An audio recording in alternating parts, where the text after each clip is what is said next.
Hi, I'm Michael Senoff, founder and CEO of HardToFindSeminars.com. For the last 5 years, I've interviewed the world's best business and marketing minds. Along the way, I've created a successful publishing business, all from home, from my two-car garage. When my first child was born, he was very sick, and it was then that I knew I had to have a business that I could operate from home.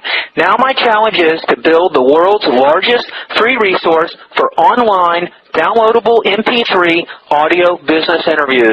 I knew I needed a site that contained strategies, solutions, and inside angles to help you live better, to save and make more money, to stay healthier, and to get more out of life.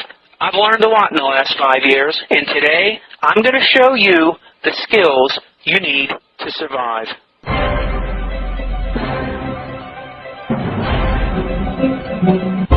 My job in this simply is to position talent, create a strategy, and get it executed on a weekly basis.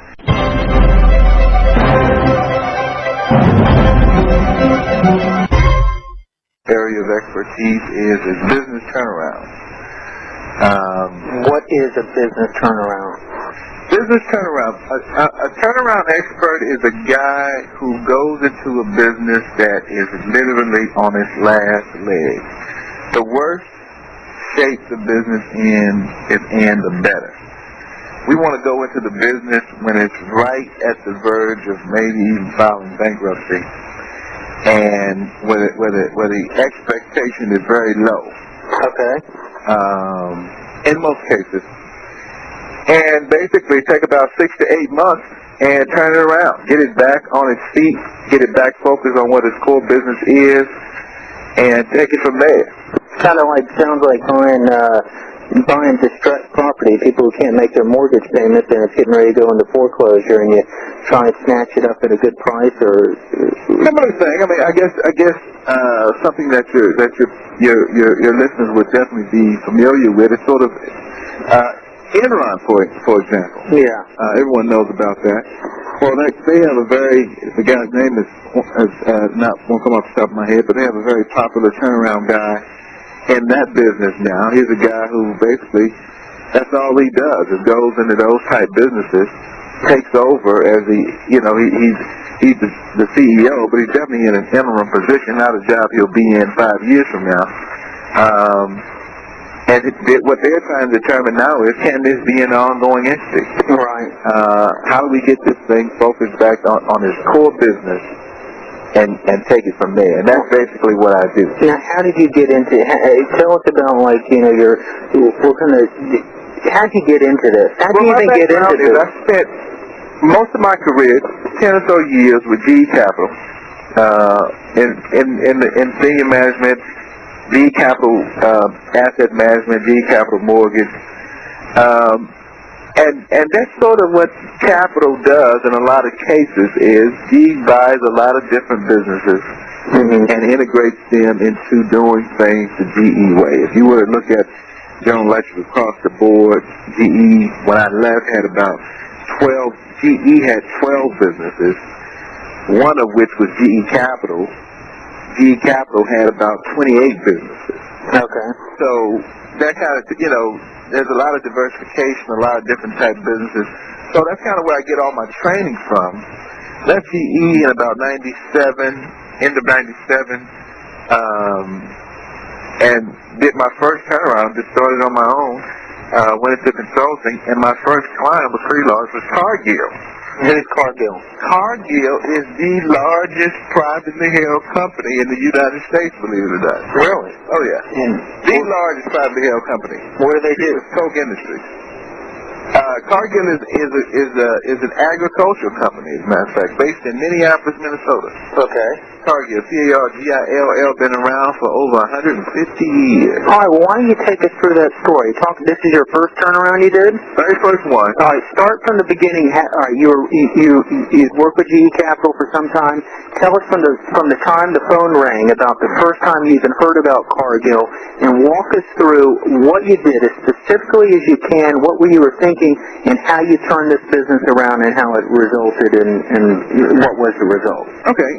I won't mention the name of the business that Cargill had, but the Cargill is pretty large. But I couldn't go into that detail of the name of that particular subsidiary, but I can walk you through it.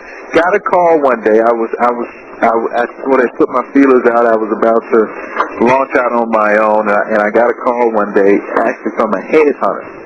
And this guy was telling me about this company, Cargill, who, just like when I mentioned it to you, I had never heard of Cargill. All right. And he was trying to impress me about how great a company it was. Of course, I was working for what I thought was the greatest company in the world. And in some cases, I still think that the GE was. But I went and actually took the flight to go and see about this company that Cargill had started. And it was a financial services company that one arm of their business had started. And they were actually financing mobile homes. All right, interesting. They were in the mobile home business. They were actually originating, financing, and servicing mobile home loans. These are mobile homes, not trailer homes. Like trailer homes that stand still, or mobile homes on wheels? We'll call them manufacturers. Those are trailer homes also. Okay. Not motor homes, the ones that you drive around. Gotcha. Okay. Manufactured houses, trailer homes. Okay. Which is a very large industry. Sort of very cyclical. People get in and get out type of a deal. The margins are pretty good in that industry, so there's some money to be made if you have the right infrastructure and the right business model in place. All right. We gathered a very large portfolio, and they had guys who knew how to originate these loans, but they had no clue of how to service the loans once they got them and what to do with them type thing. And if you don't, it's sort of one of these things where if you kill it, you got to know how you're going to eat it. Or if not, you're going to have a lot of rotten meat. To use an analogy. Right. Well, they had a lot of rotten meat and did not know what to do with it, and it was sort of killing the entire business, as a matter of fact. So they hired me to come in. This was at the point where they were on the verge of, do we sell this business or do we just dissolve it all together? Okay. How much paper were they sitting on? How many different accounts? They had probably about, this wasn't too large, I guess they probably had about $500 million worth of loans. Okay, existing loans. Yeah, of existing paper, and they had sort of stopped the origination. Mm-hmm.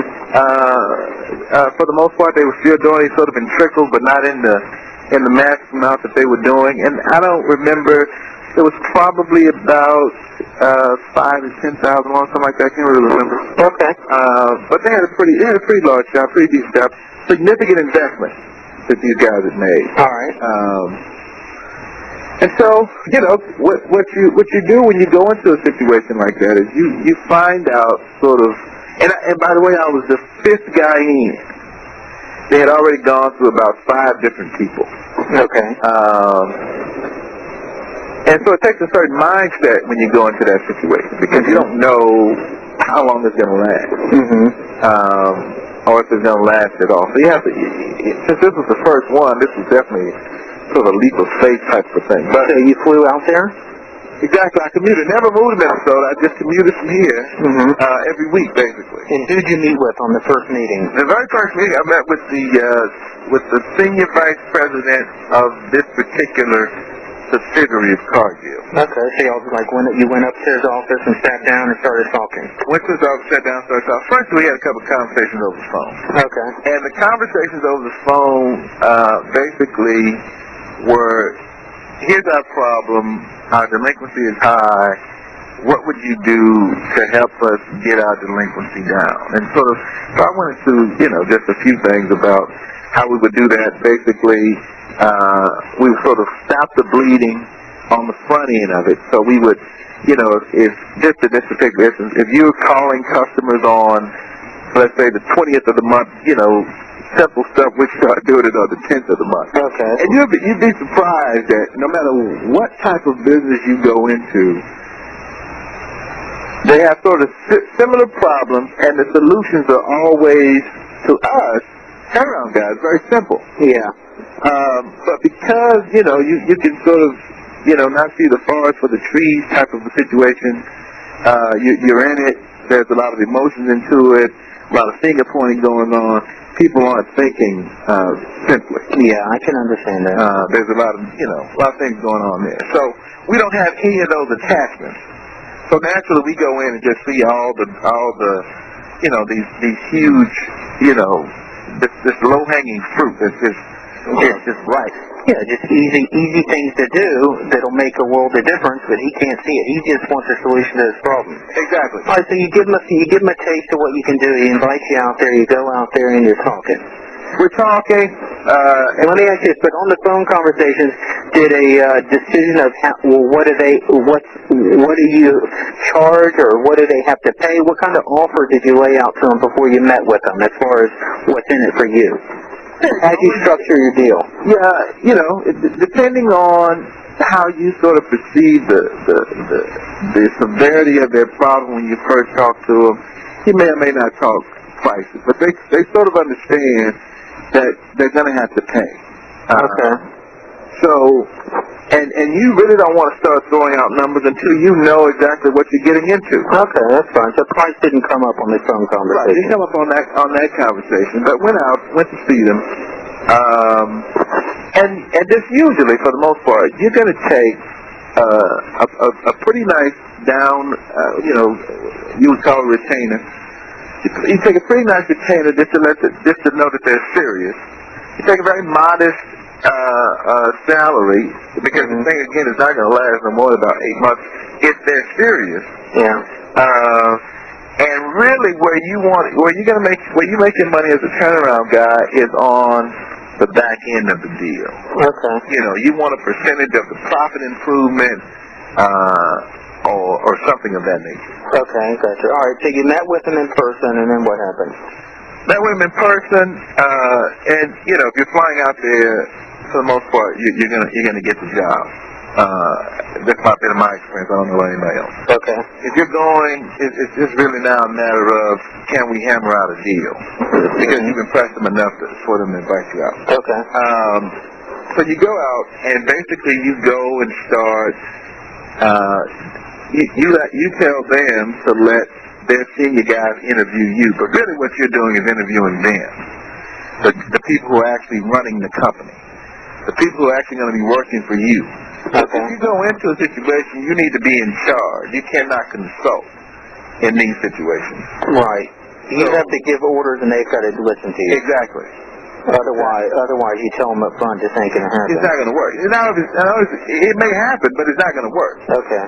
Because, if you go in as equal, or if you go in as a consultant, you're going to have zero results. All right. You've got to be able, be it a department or be it the entire organization, you've got to be able to take charge. So is that why you position yourself as a turnaround specialist rather than a consultant? Correct. Is it a different positioning? Very, very different positioning. It's a very different positioning because you don't have a lot of suggestions. You've got to be able to have, these are clear things that we need to do, and then you got to be the guy to be able to implement them very quickly. Okay. You got to do, the first thing you got to do is evaluate the talent that's there and determine, can you operate with the guys and girls, I want to say it, that are there? Can you operate with the people that are there in charge and in key positions? Okay. A couple things I want to know is, do we have a smart CFO or finance guy? Who's that person? Are they sharp? What type of job have they been doing? You want to get very close to that person, or bring your own. Okay. And human resources. What type of person is running the human resource department? Because you're going to need people. All right. You're going to need people, and you're going to need to know about the people that are there. You've got to make assessments about people very quickly. Mm-hmm. You don't have a lot of time, so you're going to have to get some very quick reads, and you may make some mistakes, but you got to move. Okay. And you got to move forward. So the first thing you got to do, you got to sort of find out, I call it sort of evaluate and or eliminate senior management. All right, let me ask you. So you've met with the guy. He basically says, let's do it. What's the next step after that initial meeting when you were with him? The next step is just hammering out, okay, this is exactly what we want to happen. We hire you, and, that deal, that was my first one, so, we start that deal out at about a $15,000 retainer. Did you sign a contract right there during that meeting? Oh, yeah. So you came there with a contract already prepared? I came with a contract already prepared, but usually they want to do their own contracts. We're talking large companies. Okay. But you let them know that these are the parameters in which you want to work. So you said $15,000 per retainer.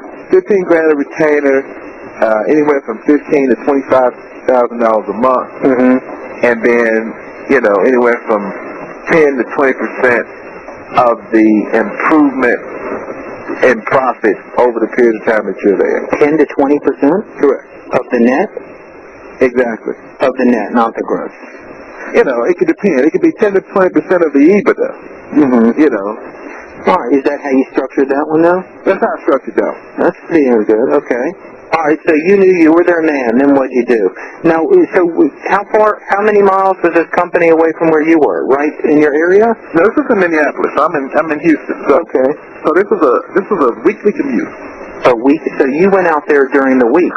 You were there all during the week? I go on Mondays, come back on Fridays. Wow. Okay. How long did it take you? How long were you doing? 6 months.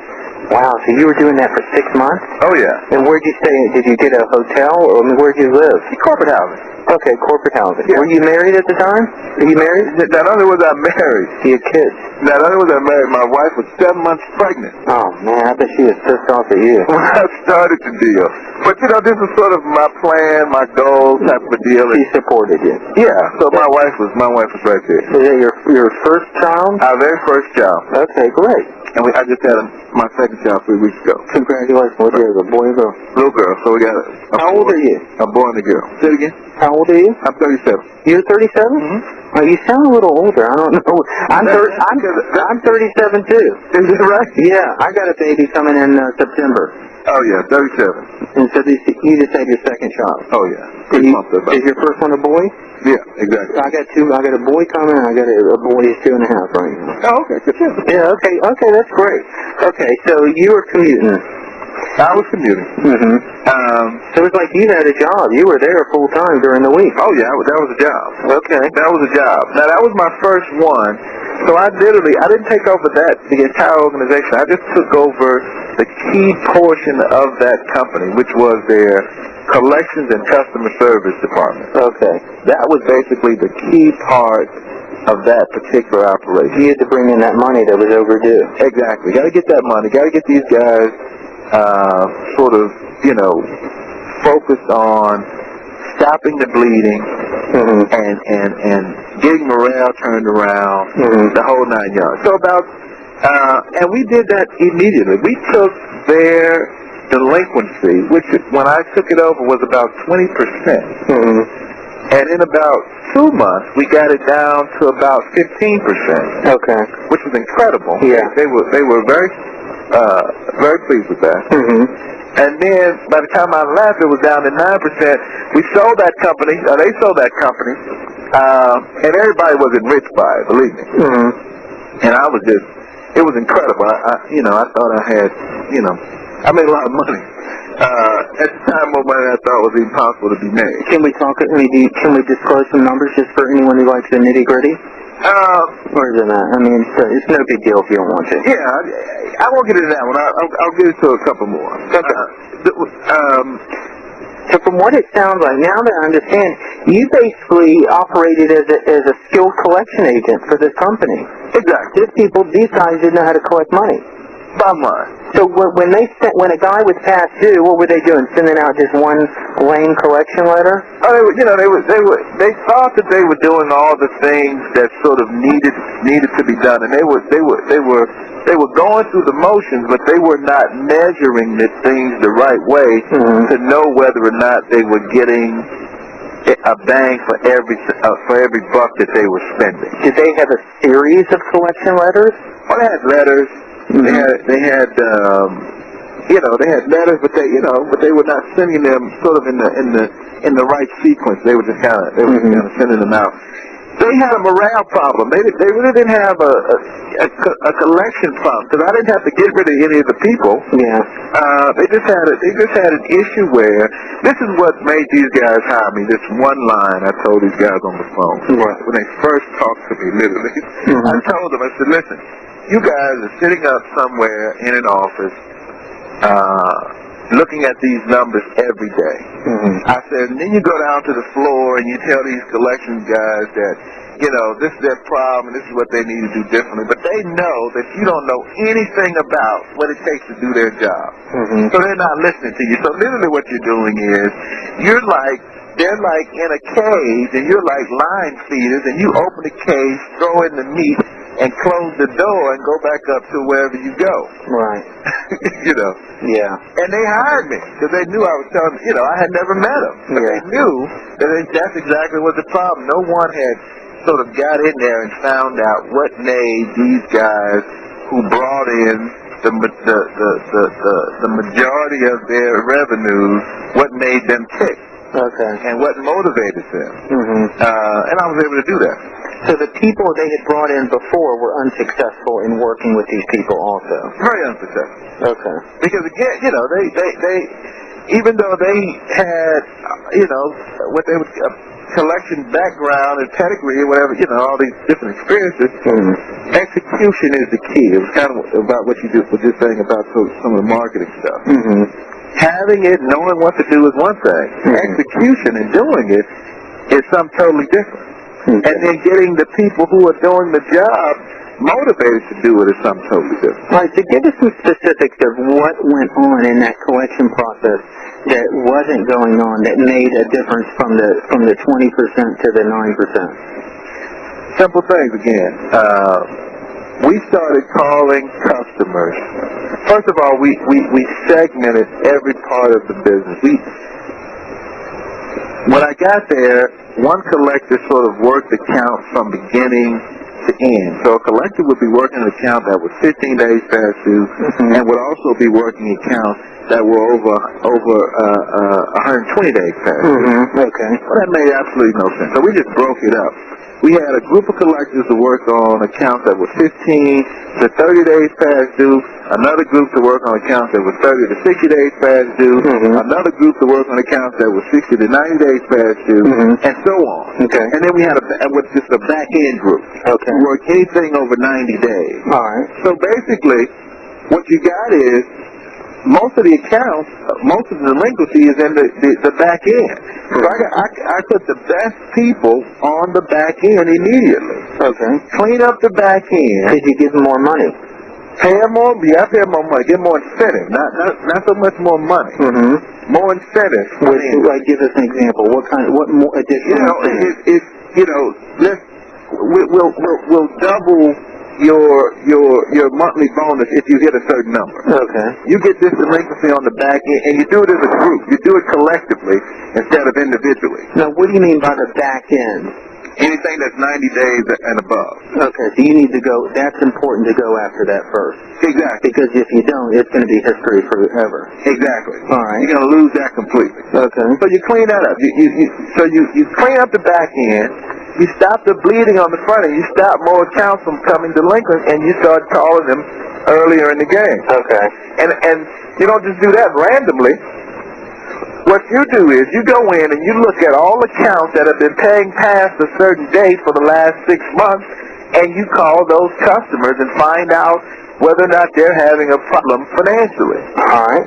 And you cut that bleeding off at the end. And if you know that somebody's lost a job or there's been a death in the family or whatever, then you know, before every other bill collector that they have starts calling. Because one thing about manufactured housing customers is, even though it is their home, for the most part, I don't want to be too general, but for the most part, they don't treat their house note any different than the light bill or JCPenney. Yeah, they look at it like they're renting it. Yeah, it's no different.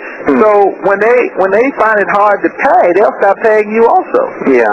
So you have to sell them on the fact that this is their home. I want to get off on a quick tangent. We're going to go right back to that. Once it becomes uncollectible, what happens to that paper? Does the company sell the paper? They got to repossess the house first. And this company had to do all that stuff. Oh yeah. So there's a whole legal department handling all that crap. You got all that. You got a foreclosure department. There's foreclosing on these there's foreclosing on them wherever they are, depending on what state they're in. Yeah.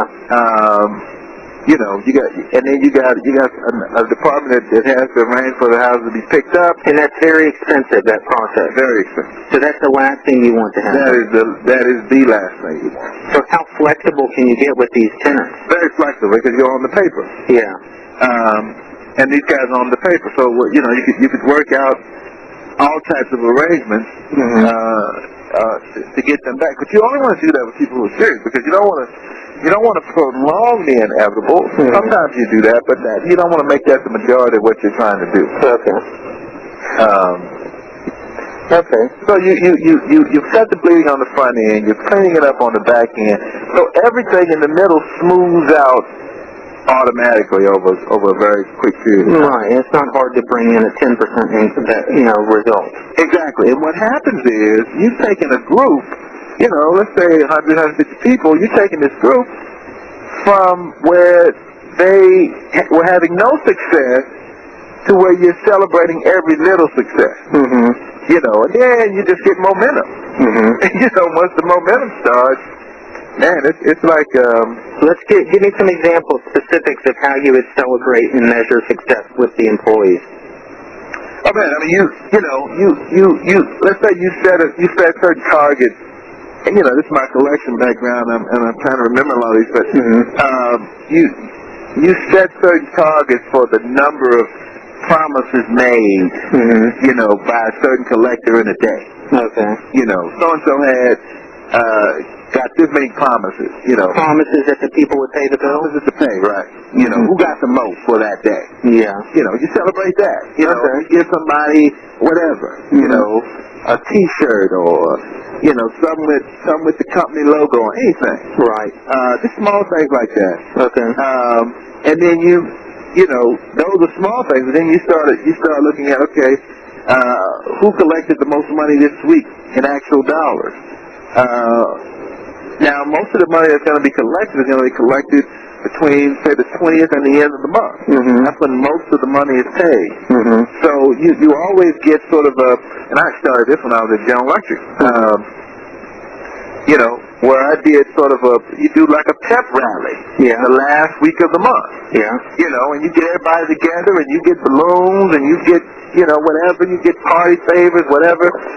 You get a certain theme, failure's not an option, and you get a big banner, and you put it up, and everybody's focused on this one theme, and, and you're ringing bells. And they were doing nothing like that before, were they? No, they had never seen anything like that. Okay, that's great. They thought I was out of my mind. Okay. Until it started working. Yeah. One of the guys who was one of the four who was still there, he was on another role now. As a matter of fact, he was over in this foreclosure end of it. Man, he was trying to sabotage everything at every turn. But even he had to sort of get on board and realize that this was making everybody money. This was not just a sort of, right. This was not just for me. But yeah, they were doing none of those things. So that's where you saw the instant results, and that was the first foray into that deal. Can't go really into the numbers on that deal. That's okay. So now all right, we don't have to get into as much detail, but deals that followed after that, was it basically the same type situation? Very similar situation. That was a large company. A couple of deals that followed after that were investors who had invested in companies that weren't doing well. I sort of hooked up with a couple of people from that particular deal, from the Cargill deal, when Cargill sold that company, we all sort of walked away with nice checks and, took time off and started kind of working together, doing different small turnarounds. They had connections, so I would either go in with them, or I would do a small deal. The largest deal was a deal I just finished last year, was for GMAC. Okay, how'd that happen? This was a deal where GMAC actually purchased a company. They purchased a collection agency, as a matter of fact. Okay. And it just wasn't fitting into what they were trying to do. It can't be, GMAC is a public traded company, so I can't go into too many details with that. Okay. But I could, give you all the numbers, and I wouldn't mind you, checking all that stuff out verification-wise. But they are a public traded company, so I can't go into all of the numbers and all that stuff with them. But you went in there, they had collection problems, and you basically this was a little different because I actually became the chief operating officer for this company. Okay. And their issues were not the same. What their issues were simply with this. GMAC had purchased this company from two entrepreneurs, basically, who had grown this company over a 10-year period of time. Okay. And these guys probably never made a lot of money personally, but they had grown a very decent organization. And what GM's whole approach was going to be was, this was going to be their platform to launch into bigger things in the credit card subprime industry, which is very, very, very, very large, as you can probably imagine. Yeah. But these guys, they wanted to start buying paper. But these guys were not a paper buying shop. They were what's called the first out shop, or contingent shop, meaning they were collecting for, let's say, Capital One, while it was still Capital One's paper. Okay. So Capital One, the loan would get 30 days past due, and Capital One would send it to them. They would collect on it, send it back to Capital One. You see what I'm saying? Yeah, so they were just, now you're talking about these guys, the two guys who built it? Or the company after it was bought from the two guys? Yeah, this is what the company was doing. I'm saying these guys. All right, so they were like an independent contractor collection agency. Exactly. Okay. But they were very large.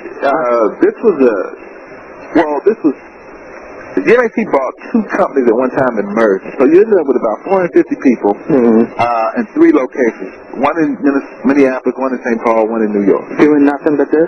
Doing nothing but this. Jeez. But they started. This is where they lost their way. They immediately started buying paper. Yeah. Instead of focusing on contingent, they started going out buying paper, and they bought a lot. They bought a lot of paper very quickly. But they did not have the infrastructure for it. They did not have the management team for it. And they just didn't have the model to do it right. Right. So this started going sour very, very, very quickly. They looked at it. They had all these workers collecting paper, acting as a collection agency, and they figured they needed just some more profit centers by buying that paper and having the same people collect on it. Exactly. But it didn't work out because it was different kind of paper. There you go. They were buying bad paper. Exactly. You're buying worse paper. If bad paper is not the problem, you just need to know, back to my analogy, if you eat it, if you kill it, you gotta know how to eat it. Right. And they didn't know how to eat it. So the paper they were getting was a totally different. Happened to forget to make the payment, and you said, did you send the payment? So I forgot I'm gonna send it tomorrow. No. This is subprime. This is paper where you knew that they had a chance of defaulting when you gave it to them. Right. And they did, and now you got to know how to get them on the phone, and get that money. Because what you're trying to do with this, the whole key is the big picture of all of this is buying this paper, getting it to a certain level of delinquency better than what it was, securitizing it, and selling it. I see. That's where the money is made. Because once you securitize it, you can sell it for more? Once you securitize it, you can sell it on Wall Street You know, you securitize this paper, and now, you know, it becomes security, and you can get a lot of money out of it. I see. You know, but it has to be at a certain level of performance. Okay. Performance basically meaning you cut the delinquency of it, of what it was. Is most of this done through the phone, telemarketing? The collection piece? Yeah. Yes. Yeah, all of it is telephone collection. All telephone and a combination and mail? Yeah, you are going to mail some letters. Okay. You know, I've never, you know, I think mailing a letter has some effect. You know, as a professional in that industry, you know, nothing is better than getting them on the phone. Okay, so this company got into trouble because they were buying the wrong paper and their people just couldn't handle it. And so they brought you in, and then what happened? Same steps again. Let's evaluate the team that we have. The guys that we have know contingent paper. They don't know this other stuff. So guess what we do? We literally separate the two. Yeah. We almost make two companies. Okay. One, back to basics, basically. Back to what you guys know. Let's get back to that. Two, let's put this over here and just figure out what we're going to do with it. We're still going to work it. We're still going to work on it, but it's not going to be our sole concentration. What we want to do is get this to a point to where, you know, we can almost get it on you know, I won't say that. We can get it somewhere else. Okay. And get it to a point where we can find somebody else to buy it. All right. But in the meantime, we've got to restore a whole lot of different things. So we've got to get you focused back on what you were doing. We got to fight through all of the whose fault and who the hell are you and what do you know that we don't know and all that stuff. You got to get through all that, because I thought these guys were very, very smart. I thought they knew their business very well, but you got to also understand these guys have become instant millionaires. Right. You know, they got lazy. Yeah, I mean, you know, you get all this money, and money has a tendency to tell you some things that aren't true. You know, you sold your company to GMAC, so that must mean you are a business tycoon. You know, when really you might have been at the right place at the right time. Yeah. But your ego won't let you say that. So you want to wheel and deal and do all these different things, when really what you need to be doing is concentrating on making sure that GMAC, you know, get to protect their investment. Okay. And also, a big issue is now you've gone from an entrepreneurial company to a professional company. Because before you could just do whatever you wanted to do when you wanted to do it, but now you've got all this protocol. Okay. And these procedures and these processes, and you've got the GMAC way of doing things. That is always going to be a problem. All right. From going from a company that was sort of a standalone to now going to you got a bureaucracy. Can I ask you this? The two guys who sold it to GMC, they still worked. They came along with the business, right? Yeah, and they're still there now. Okay. They're still there today. Senior VP in the company, and the guy within GMAC who led the purchase of the company. Yeah, what I thought was a crazy thing. He also installed himself as head of the company. Okay. You know, well, this wasn't his background. He didn't know anything about that business. All right. And he failed miserably.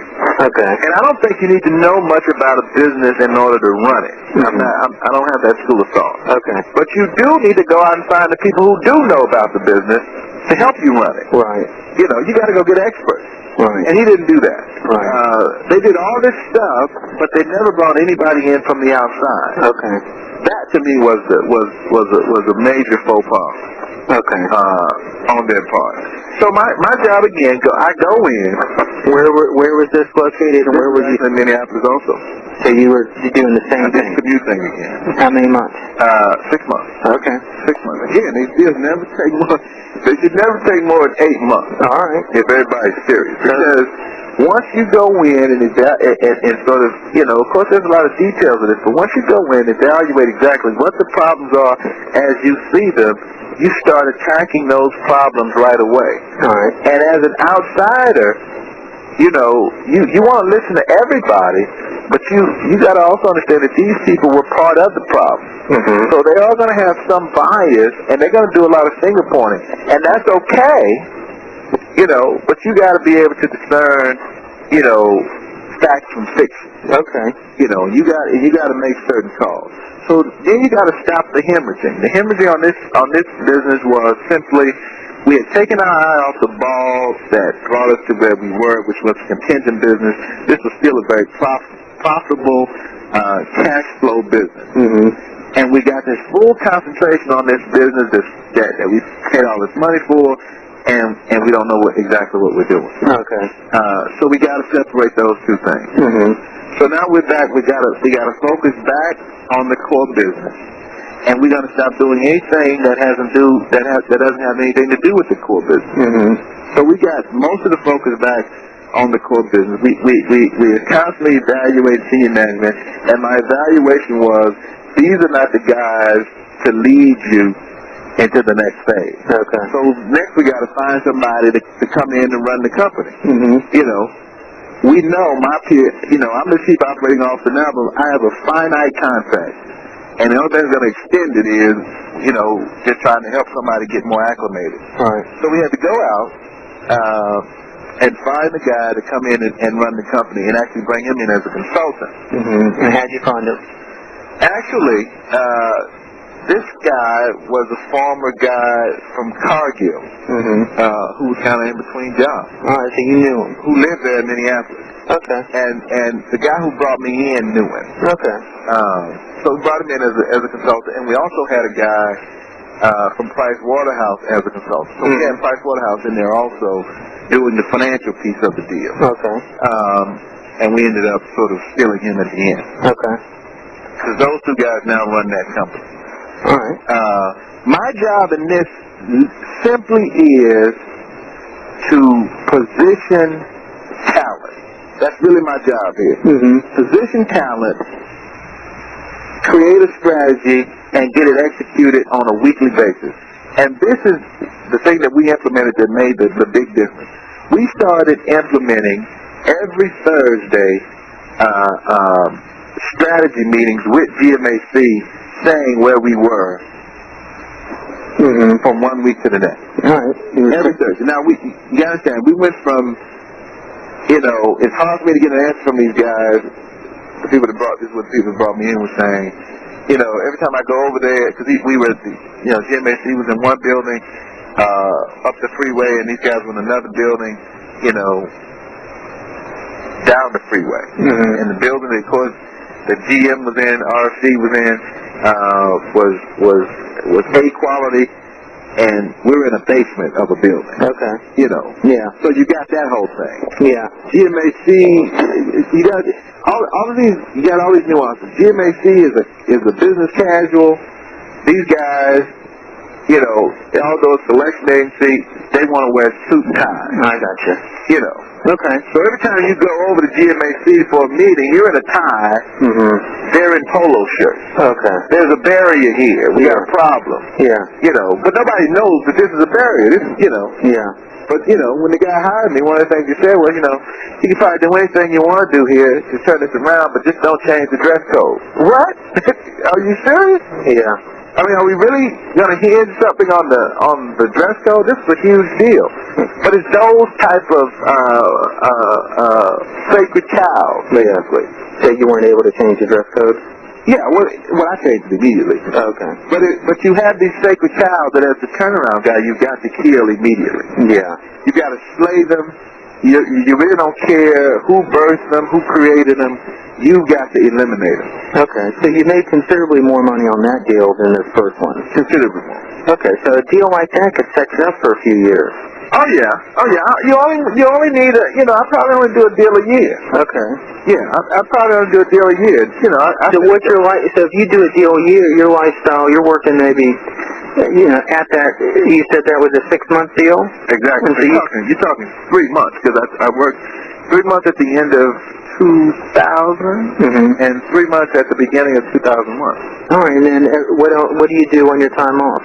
Like you're just kind of looking at different stuff? Oh yeah, just looking at different, and of course I've got, we got the billing business, which is a pretty significant business. My wife runs that end of the business. Okay, that's right.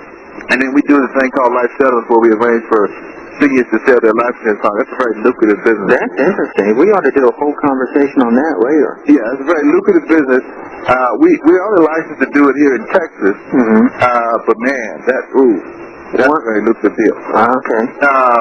And so now this is the thing about that. Now I read your bio. Mm-hmm. This thing takes me away from home a lot. Mm-hmm. So I don't really like that. Yeah, that's a big negative. Yeah, huge negative in that particular part of it. Now I happen to have a knack for doing it. Mm-hmm. I'm very good at it. I don't do any advertising of it, so it's all word of mouth. How many companies are in trouble who could use a service like yours? There are a lot. And this is the thing. Those are large companies I'm talking about. Yeah. Whose problem you would never hear of. Yeah. But you got a lot of small to medium-sized businesses who also need a similar service, but again, there you got to be dealing with entrepreneurs. Yeah. And people who start the business, and it's more difficult to work with them because they want you to come in as a consultant, and that's okay. But you got to know that there's a certain amount of authority that you got to make changes because you have to be able to make changes. Well, why can't a smaller business just farm his paper out to like a collection agency that's really skilled, or are there very few skilled collection agencies who can do it from the outside? Oh yeah, and I guess we're talking specifically collection agencies. Some of these other turnarounds I've done haven't had anything to do with collection. Okay. So I don't consider myself to be sort of a collection agency turnaround guy. I think I'm just a pure. Now I'm a babe in it. I'm not like some of these guys. The guy at Enron now, and this guy Gary Sutton who's very popular doing it. I'm not that status, but they all started I think where I am. Okay. And I'm pure turnaround. Yeah. Now this is key. You got some people who say that they're turnaround experts or turnaround consultants, and usually what they are people who are in between jobs. Yeah. And then you got a whole turnaround management association. Not putting those guys down, I think they're great. But guys like me are just loners. We don't want to be a part of anything. Right. We have a certain skill, a certain mentality, very opinionated, very strong will, and we don't think there's not anything we can't accomplish as far as helping your business succeed. Yeah. That's just our approach. Yeah, I agree. Because we think we have a very common sense approach to the whole thing. We're not the sharpest knife in the drawer and never want to be. But we know how to identify all the dull knives in the drawer. That's good advice. Okay, so you're reading my thing and you're realizing you got a great thing, but you sure as hell don't want to go travel and live on the premises. Live in that area. So what do you want to stay within this? Do you want to educate people on how to do it? Do you think you can create a program? Oh, yeah, I think I could create a program. Where I was going was, my ultimate goal is, that's why the Hamble deal interests me.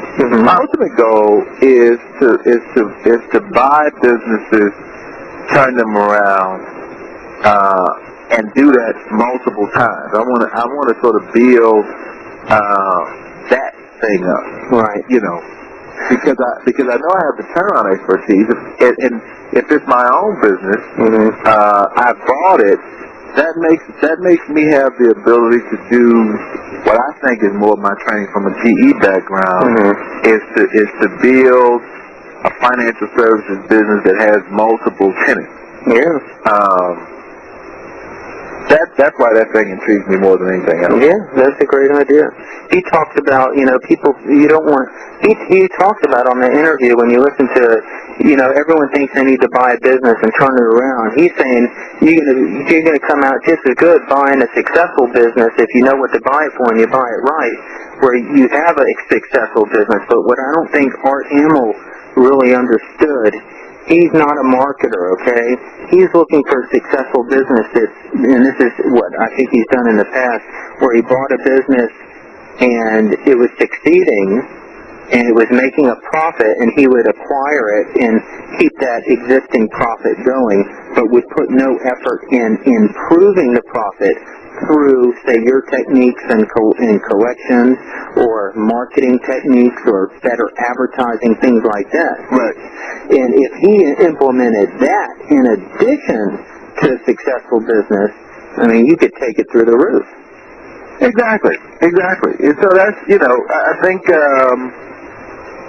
that's why again that intrigued me to that end, because I think that the opportunity to do that is great. There are a lot of businesses that sort of need to kind of get over that hump, and the biggest problem that I see a lot of the businesses have is their inability to systematize exactly what they're doing. Yeah. To get into a system to where it can be you're duplicating the same thing over and over and over and over again. Yeah. Okay. All right, James. This has been a great interview and very informative, and sounds very lucrative. If someone's out there willing to do the travel and learn the system, I think it'd be a great way to make some money. Oh yeah. Man, you could make some money on it. I mean, again, you're talking. Just my charge is, again, $25,000 retainer, $25,000 a month, and then we'll negotiate something for the end deal. That's great. Have you had all the deals you've negotiated on the end? Have they lived up to it? No. I've gotten burned on a couple deals. A couple deals have been handshake deals on the end. And you never do those. Okay. Never. Tell everyone who's listening. Always get in writing. Always get in writing. Okay. Always get it. So you got screwed on some back end stuff. Yeah, screwed on some back end deals. And the reason why is because I really didn't know kind of what I was getting into. So I didn't know what the numbers were. Right. And they were better than I thought. Right. Basically. So but you live and you learn. I think that's all that's the cost of tuition. Yeah, definitely. Okay. Well, James, we're going to wrap this up. We're at about a little over an hour. And officially on this recording, we'll wrap it up. And I appreciate you sharing all this stuff with us. And I want to say, anyone out there listening, we're going to do volume 2 with James Dixon. And why don't you just give us an intro about this the life insurance thing? Life settlement. Quick intro is a growing business. Sort of came off of the back of a thing called viaticals. I'm sure people have heard of that. That's where people who are terminally ill sell their life insurance policy. Well, on a life settlement, you do not have to be terminally ill. You just have to be. As a matter of fact, you cannot be terminally ill.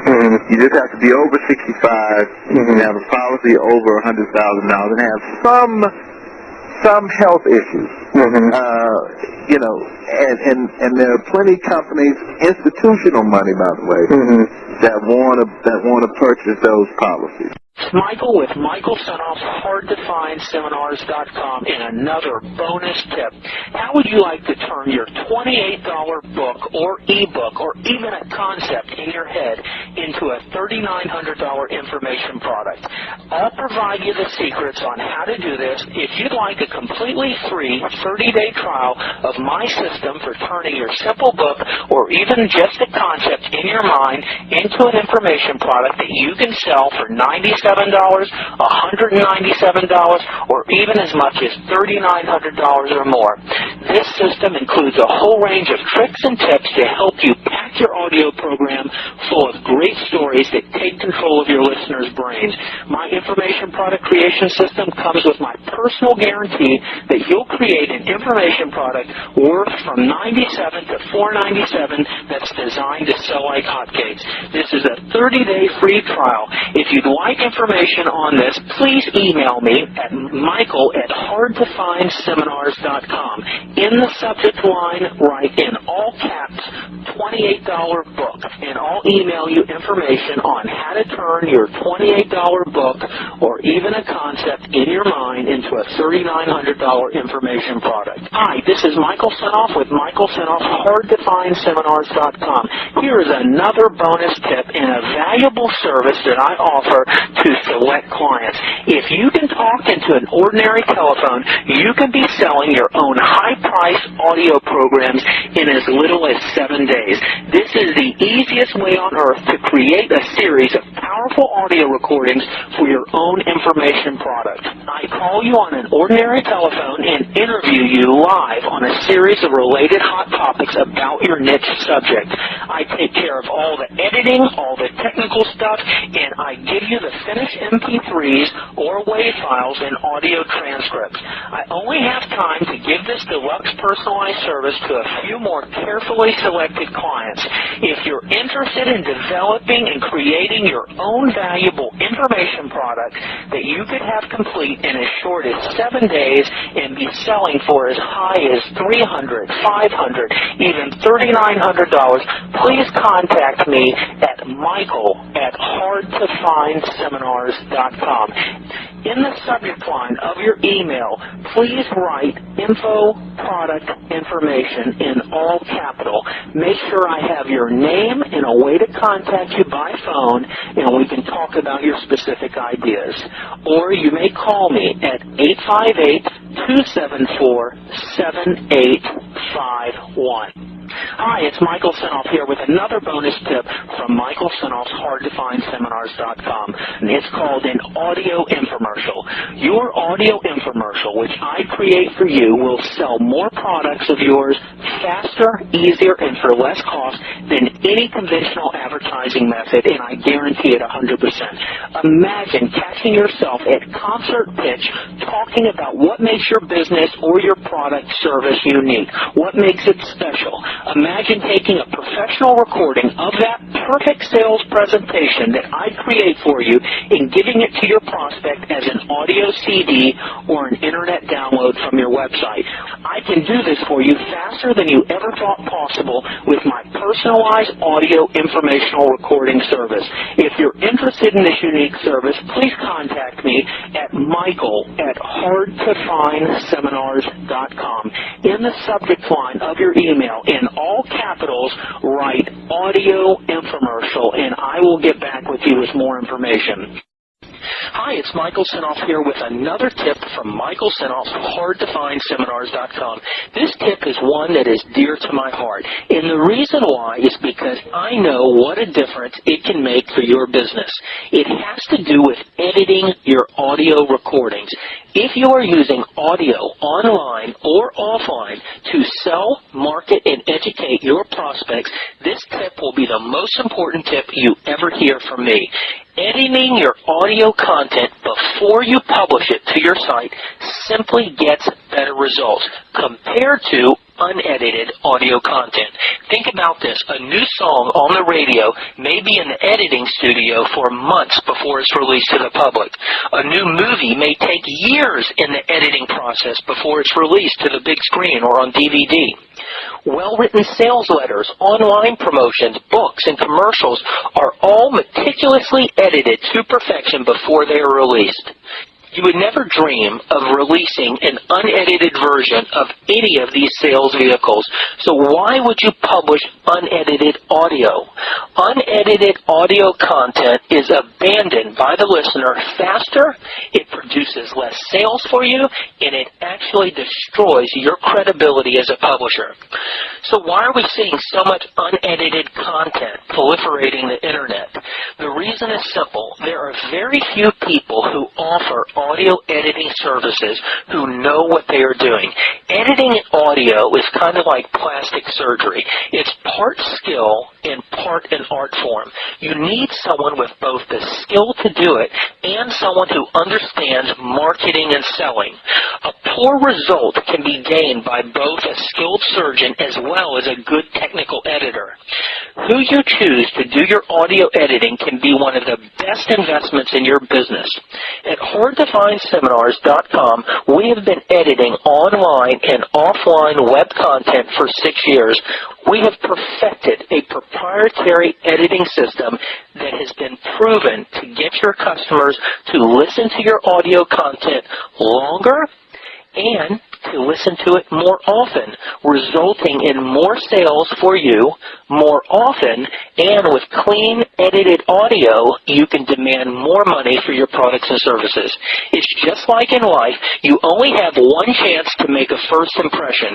Every time you release and publish unedited audio content, you are projecting a poor, sloppy, I don't care attitude that turns your prospects off. Do your prospects a favor. Service them. Give them your best. Do them a favor by giving them professionally edited audio messages, interviews, teleseminars, and selling promotions by editing your audio. We provide full audio editing services that are fast and at a reasonable rate. We know that editing your audio content can easily pay for itself 20 times over. Call me, Michael Senoff, for more information at 858-274-7851. I'll spend some time on the phone with you. We'll determine what audio content you're publishing.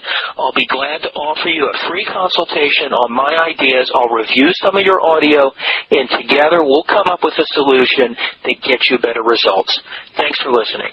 Here is another bonus tip from Michael Senoff's HardToFindSeminars.com.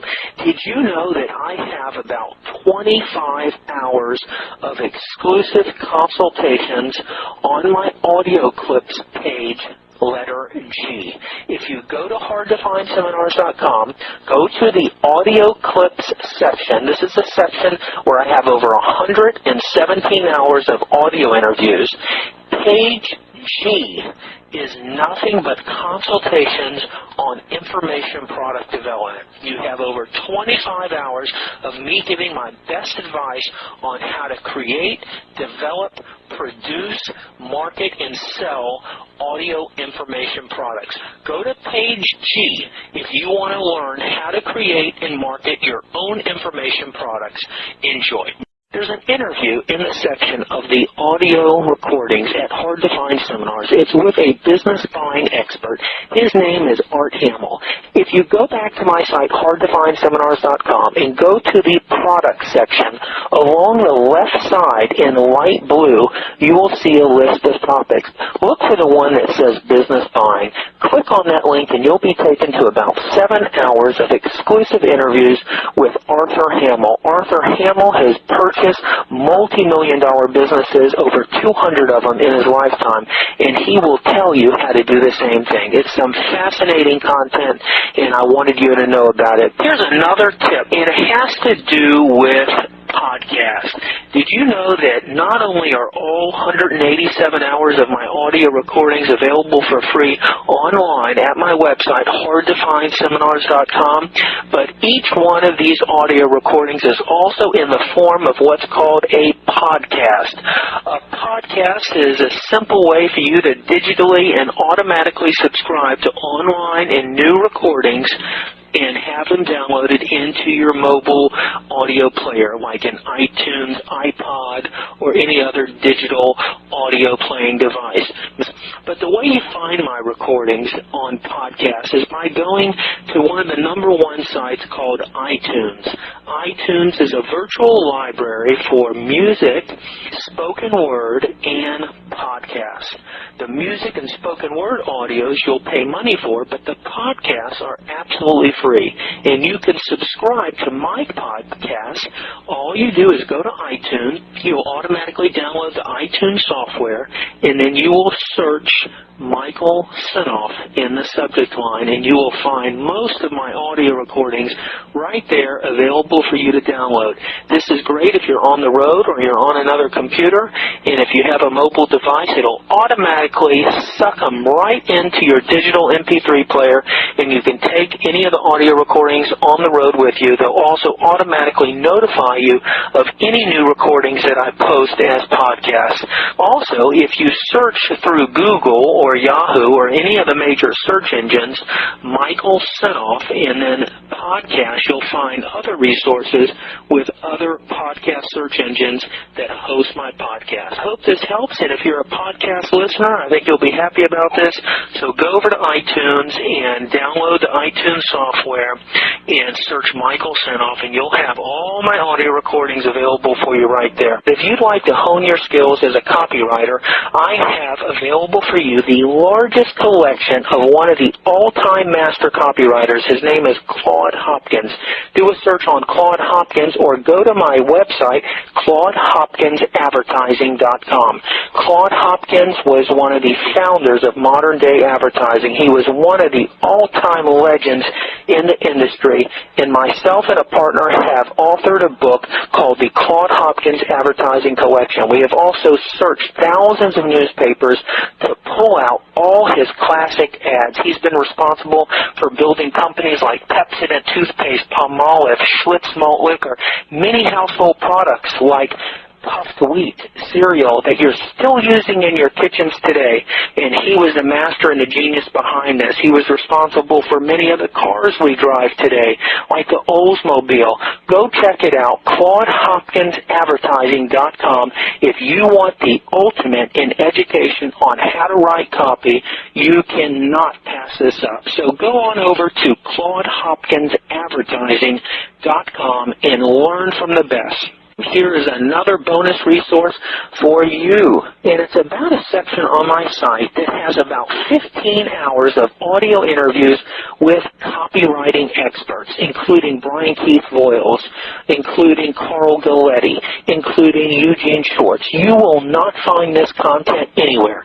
It'll take you to an entire collection of audio recordings, MP3 downloads, and transcripts of some of my best interviews on the subject of copywriting. You'll be able to play them, download them, print the transcripts, and it's a collection you will not find anywhere else. If you want an education on copywriting, you will not find anything better than this.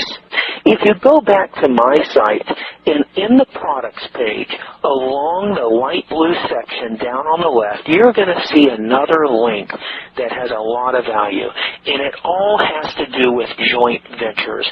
Go to that page, and you're going to hear about an offer on a joint venture system like no other. If you read the letter there, it'll describe all the benefits, and the offer is virtually risk-free, meaning you can order my joint venture system, have it sent to you without paying a dime, have 30 days to review it, to digest all the information, and only if you're happy with it after 30 days do you pay.